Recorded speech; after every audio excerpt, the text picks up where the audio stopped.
기도의 제목을 빨리 응답해 주시지 않는 건 그거는 좀 기다릴 수 있는데, 기도한 내용의 반대대로 응답하시는 건 또 뭐예요? 라는 거죠. 모두가 이렇게 열심히 기도로 다시 일어나려고 하는데 왜 이렇게 찬물을 확 끼얹으시는가요? 일어났던 소리, 제 입장은 뭐가 되죠? 하나님 이렇게 대놓고 방해하실 건가요? 그렇게 말하고 싶었어요. 근데 하나님 앞에 그런 말씀 드리기 어렵지요. 며칠 동안 그냥 마음으로 계속 멀리 가게 되었는데, 오늘 말씀 엘리야의 그런 모습처럼 떠나가고 싶은 그러한 마음이었습니다. 여러분, 우리가 알잖아요. 엘리야는 참 유명한 그런 예언자였고, 기원전 9세기 정도에 북이스라엘의 아합 왕과 이세벨이라고 하는 하나님을 두려워하지 않는 그러한 리더가 그 땅을 지배했을 때, 바알을 비롯한 우상들이 이스라엘의 마음과 삶을 지배했을 때 오직 하나님만이 정말 하나님이십니다. 온몸으로 그것을 증거하기 위해서 사역했던 그러한 예언자이지요. 그의 예언의 절정은 오늘 읽은 말씀 바로 앞장에 나와 있어요. 바알의 850명 그 선지자들과 아주 당당하게 용감하게 싸워서 마침내 이겼거든요. 하나님께서 그와 함께 해주셔서 정말 신이 누구인지를 분명하게 드러내 주셨지요. 그 사건이 일어난 다음에 오늘 말씀이 이어집니다.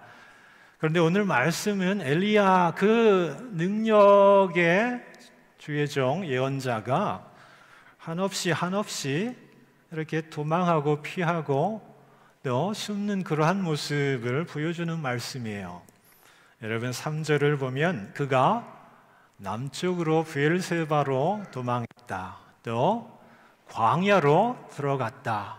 또 9절에는 동굴로 숨어 들어갔다라는 것을 보여줍니다.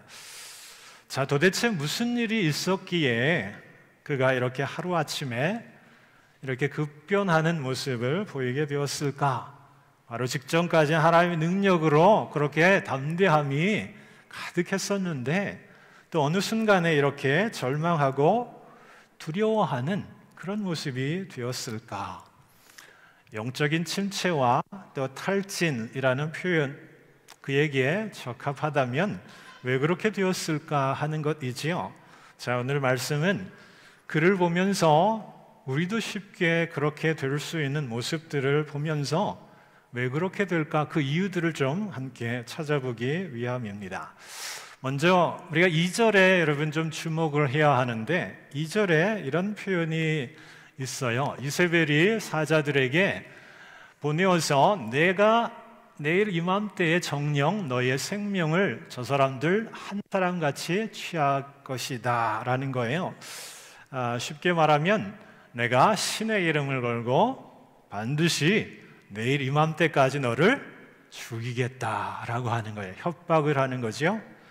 사실 이 말을 들었을 때는 굉장히 좀 기분 나쁠 거예요.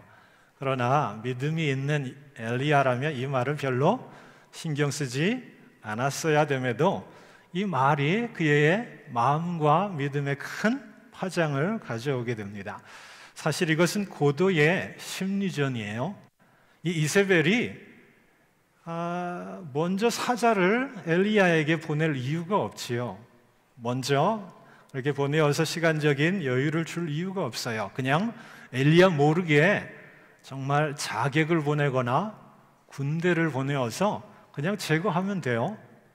엘리야로 하여금 대비하고 또 도망하도록 충분한 시간을 줄 그런 착한 여인이 아니었기에 우리가 의아해할 수 있습니다. 당장이라도 자기의 바알 선지자를 죽인 것에 대해서 그냥 군사들을 보내어서 제거하면 될 걸 굳이 왜 사람을 보내어서 이렇게 엘리야의 마음을 흔들었을까라는 거죠. 그 이면에는 우리가 이세벨도 상당한 두려움과 또 공포에 있었다라는 거예요. 그 자신도 그가 믿었던 바알의 850명 예언자가 그 선지자들이 다 죽어나가는 가운데 엘리야와 그 뒤에 계신 하나님의 능력에 대해서 굉장한 두려움이 있었다라는 거지요. 그래서 심리전을 펼치는 거예요. 그 위장하는 거죠. 떨고 있지만 떨지 않고 오히려 그 상황을 지금 엘리야에게 협박하는 그런 모습이에요. 엘리야가 이 심리전에 말려들지 말았어야 해요.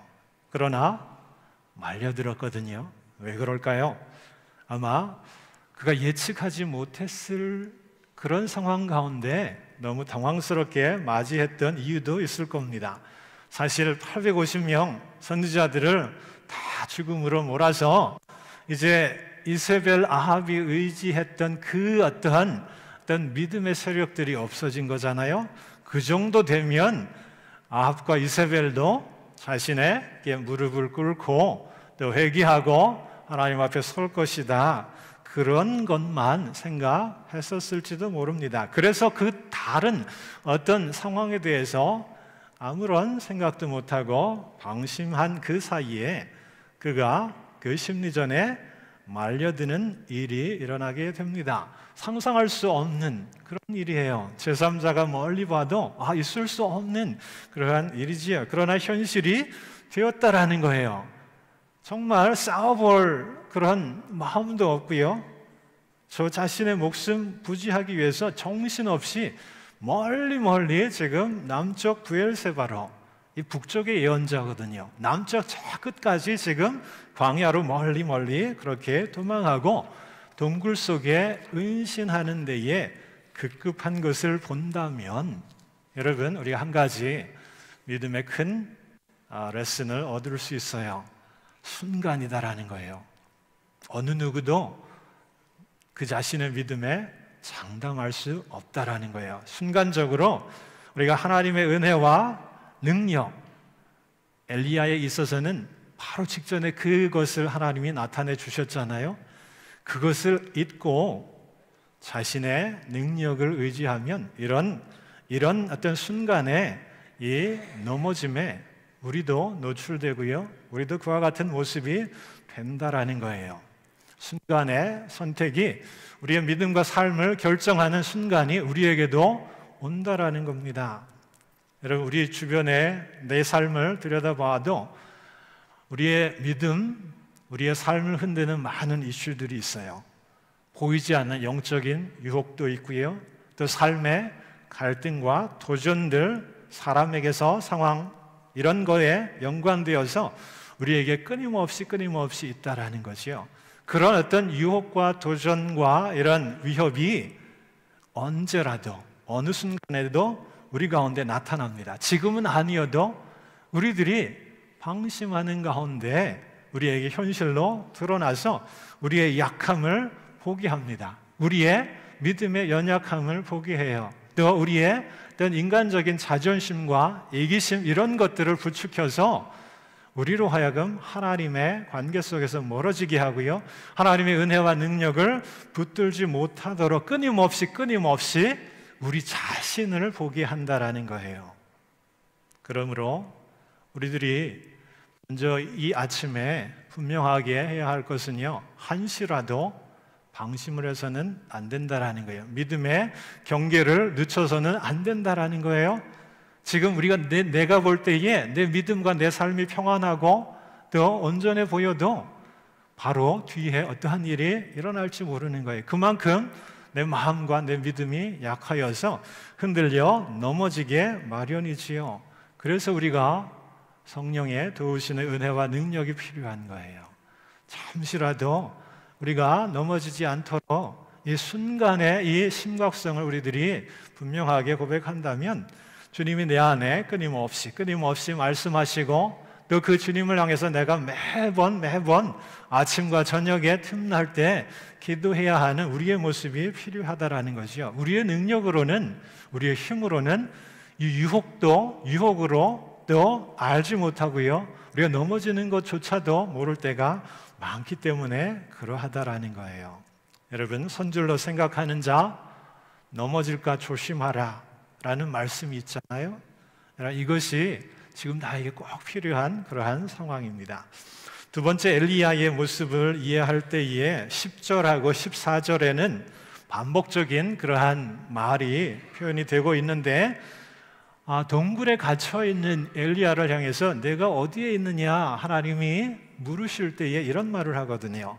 내가 만군의 하나님 여호와를 위하여 열심히 특심하오니 이는 이스라엘 자손이 주의 언약을 버리고 주의 단을 헐며 칼로 주의 선지자들을 죽였으며 오직 나만 남았거늘 저희가 내 생명을 찾아 취하려 합니다.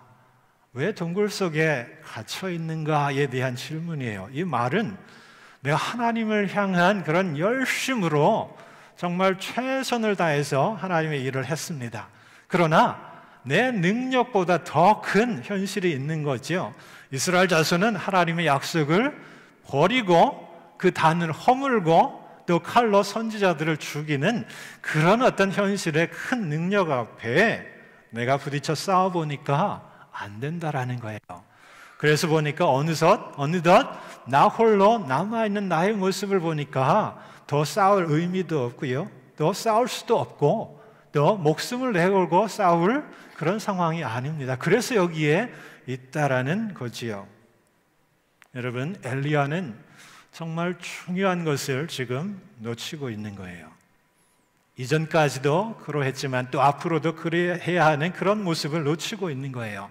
그 자신이 뭔가 능력이 있고 뭔가 변화를 일으킬 수 있는 그런 힘이 있다는 생각으로, 또 그가 뭔가를 하면 상황이 바뀌어지고 열매가 있고 또 변화가 있다라고 하는 그 생각 속에 있는 거예요. 한마디로 자신의 능력을 지금 보고 있는 거예요. 내가 열심히 그 능력으로 헌신해서 최선을 다했지만 안 되는 현실에 내가 지금 무기력하게 여기 나와 이렇게 동굴 속에 있는 것 하나님이 해 주셔야 된다라는 거죠. 그가 지금 강조하고 있는 것은 자신의 열심이에요.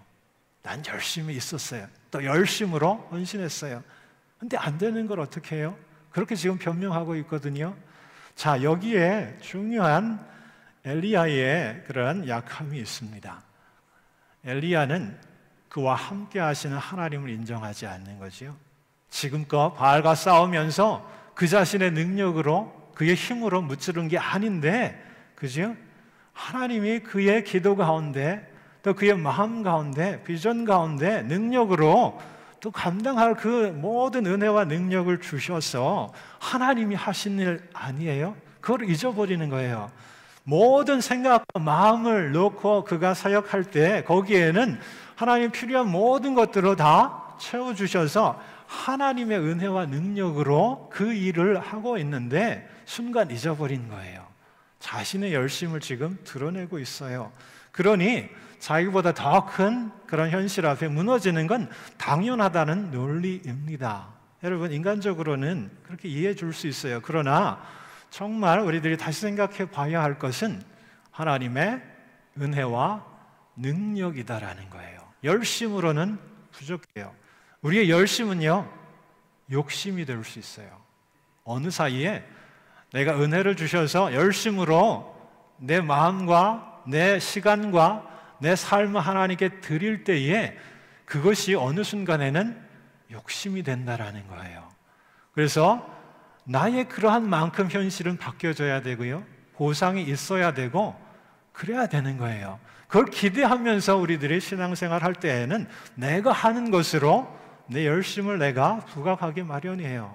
여러분, 하나님이 내 마음과 내 사역에 드러나야 돼요. 하나님이 나에게 생명을 주셨고 건강과 지혜와 믿음을 주시고 뜨거운 마음을 주시잖아요. 그 하나님이 주신 것으로 하나님의 일을 하면 돼요. 그죠?